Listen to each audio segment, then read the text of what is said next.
नमस्कार। आज मैं आपको बताऊंगा कि लोअर बैकएक जो कमर के निचले हिस्से में दर्द रहता है, मोस्टली इसमें जो है अगर हम एक्सरे करवाते हैं तो एक्सरे में L4, L5 और S1 में डिफेक्ट आता है। सिम्टम्स क्या होते हैं इसमें? स्टिफनेस रहना, रीढ़ की हड्डी में ऐसे करना पड़ता है, स्टिफनेस रहती है, जकड़न रहती है। कई बार ये कोई भारी सामान उठाने से, कई बार कुछ बाल्टी भी उठाई है पानी की, या जिम के काफ़ी सारे पेशेंट्स हैं हमारे पास, तो उनको ये दिक्कत हो जाती है। आजकल लेडीज़ में, हाउस होल्ड लेडीज़ में भी ये कॉमन प्रॉब्लम हो गई है।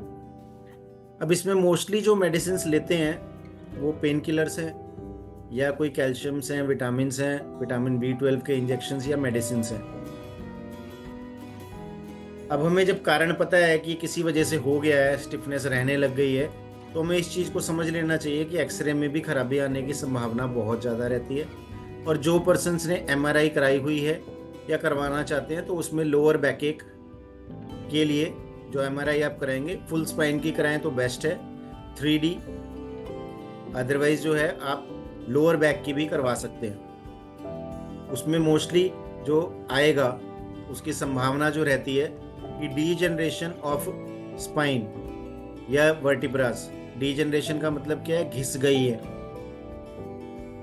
जैसे दीमक भूर देती है लकड़ी को, वैसे ही ये हमारा डीजनरेशन हो जाता है। हर्निएशन या डिस्क बल्ज हो जाता है कि हमारी जो वर्टिब्रा है वो अपनी जगह से खिसक गई है। अब वो खिसकी किस वजह से है इसको समझना बहुत ज़रूरी है।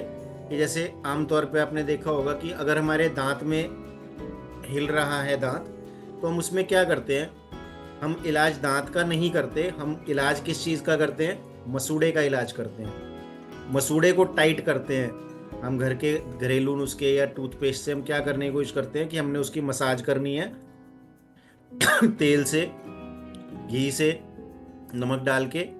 और इससे क्या होता है? मसूड़ा टाइट होता है तो हड्डी जो है वो अपनी जगह पे फिक्स हो जाती है।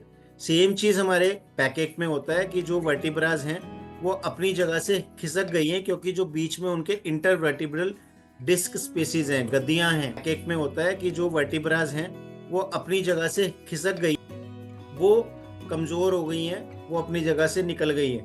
तो हमारी मेडिसिन इसमें क्या काम करती है कि आपकी जो अंदर लिगामेंट्स हैं, जो स्पाइन में आपके कार्टिलेजेस हैं, जो इंटरवर्टिब्रल डिस्क स्पेसीज हैं, जो डिस्क बल्ज हो गया है, डिस्क में कईयों को पैरों में सुनपन, झंझनाहट, चींटियां सी महसूस होती हैं। ज़्यादा देर चौकड़ी मार के बैठते हैं तो वो सुन्न हो जाता है पैर। तो ये इन सब चीज़ों का लक्षण यही बताता है कि अंदर कहीं ना कहीं नर्व कंप्रेशन है, नसें दब गई हैं। हमें अब इसका जो है इलाज जो कराना है, परमानेंट इलाज यही रहता है कि हमें अंदर से उस तरह की दवाइयों को लेना है जो हमारी डिस्क को मजबूत करें, हमारी डिस्क को फिर से प्रॉपर कर सके। और इस बीमारी के लिए हमने टोटली जो है सारा अपना रिसर्च की हुई है, तो आपको इधर उधर भटकने की ज़रूरत नहीं है।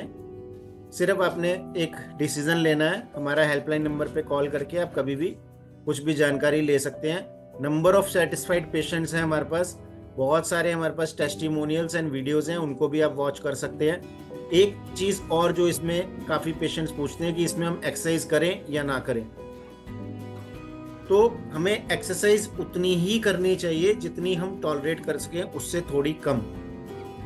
हमने स्पाइन पे जोर नहीं देना है। अगर सोचे कि स्पाइन हम एक्सरसाइज ज़्यादा करेंगे तो हमारी स्पाइन ठीक हो जाएगी, ऐसा बिल्कुल भी ना करें।